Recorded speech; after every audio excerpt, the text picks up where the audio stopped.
వాళ్ళ పరిపాలనలో అనేక సమస్యలు ఉన్నాయి. వాళ్ళు చేసిన తప్పుల వల్ల వాళ్ళందరం అవస్థపడుతున్నాం. వాళ్ళు సక్రమంగా చేస్తుంటే ఉద్యమాలతో వచ్చిన వాళ్ళు టీఆర్ఎస్ కేసీఆర్ ఇవాళ మొత్తం రాష్ట్రాన్ని అప్పుల రాష్ట్రంగా చేసి వాళ్ళు అనేక సమస్యల్ని ఎక్కడ వేసిన గొంగళి అక్కడే ఉంటుంది. సో దాన్ని మొత్తం సెటరేట్ చేయడానికి మా ప్రభుత్వం ఉంది, చేస్తుంది, ఇంకా కూడా చేస్తుంది. కొంత టైం పడుతుంది. ఒకే రోజు అద్భుతాలు జరగవండి. ఎందుకంటే వాళ్ళు చేసిన తప్పులు మరి అప్పులు అన్ని చోట్ల పెట్టారు. మనం అన్నీ సెటరేట్ చేయాలని కొంచెం టైం పడుతుంది. కాబట్టి ముందు ఈ వరదల్లో చిక్కుకున్న వాళ్ళందరికీ వాళ్ళకి ఏదైనా తొందరగా వాళ్ళకి అందేటట్టు చేయాలని మేమందరం కోరుకుంటున్నాం. మా ప్రభుత్వాన్ని కూడా అడుగుతున్నాం. ఎందుకంటే చాలామంది అన్నీ కోల్పోయారు పాపం. నిజంగా పంట నష్టం కావచ్చు, అసలు మొత్తం ఇంట్లో సామాన్లు పోయినాయి, బట్టలు పోయినాయి, తినడానికి తిండి కూడా లేదు. అంత దారుణమైన పరిస్థితి. సార్ నేనేం కోరుకుంటున్నానంటే కొంచెం మేము అందరం ఎవరెవరు బట్టలు అన్ని సామాన్లు పోయినాయి కొంచెం మా అందరం తలా ఒక చెవేసి వాళ్ళకి ఏదైనా అందించాలని మేము కోరుకుంటున్నాం.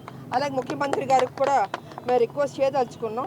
కేసీఆర్ ఎందుకండి అసెంబ్లీకి రాడు? ఆయన ఎన్నుకున్నది అసెంబ్లీకి రావాలని కదా, ప్రజల సమస్యల్ని ప్రజల సమస్య మీద కొట్లాడాలి కదా, ఆయన కూడా మాట్లాడాలి కదా. ఆయన ఫామ్ హౌస్లో ఉంటే దానికి అర్థం ఏంటండి? అసలు ఆయనకి ఇంట్రెస్ట్ లేదండి. సో టీఆర్ఎస్ పార్టీ టోటల్గా ఇంట్రెస్ట్ లేదు. వాళ్ళ బరదల్లో చిక్కుకుని అల్లాడిపోతున్నప్పుడు వాళ్ళ గురించి మాట్లాడాలి కదా, రావాలి కదా. ఏమి రాడు. కాళేశ్వరం కమిషన్ కొట్టాడు ఆయన. మరి ఎక్కడికి వెళ్ళిపోయింది ఇది? దాని మీద అంతేనండి. అసెంబ్లీకి రావాలంటే సిక్ వస్తుంది, కాళేశ్వరం గురించి మాట్లాడాలంటే సిక్ వస్తుంది. ఆయనకు అప్పుడప్పుడు సిక్ వస్తూ ఉంటుందండి. సో సిక్కున్న మనిషి లేకపోతే చెప్పేమనండి, నేను అసెంబ్లీకి రాను, నేను ఎమ్మెల్యేగా నన్ను గెలిపించని నేను రాజీనామా చేస్తానని చెప్పానండి. That be better. వాళ్ళ పరిపాలనలో అనేక సమస్యలు ఉన్నాయి. వాళ్ళు చేసిన తప్పుల వల్ల వాళ్ళందరం అవస్థపడుతున్నాం. వాళ్ళు సక్రమంగా చేస్తుంటే ఉద్యమాలతో వచ్చిన వాళ్ళు టీఆర్ఎస్ కేసీఆర్ ఇవాళ మొత్తం రాష్ట్రాన్ని అప్పుల రాష్ట్రంగా చేసి వాళ్ళు అనేక సమస్యల్ని ఎక్కడ వేసిన గొంగళి అక్కడే ఉంటుంది. సో దాన్ని మొత్తం సెటరేట్ చేయడానికి మా ప్రభుత్వం ఉంది, చేస్తుంది, ఇంకా కూడా చేస్తుంది. కొంత టైం పడుతుంది. ఒకే రోజు అద్భుతాలు జరగవండి. ఎందుకంటే వాళ్ళు చేసిన తప్పులు మరి అప్పులు అన్ని చోట్ల పెట్టారు.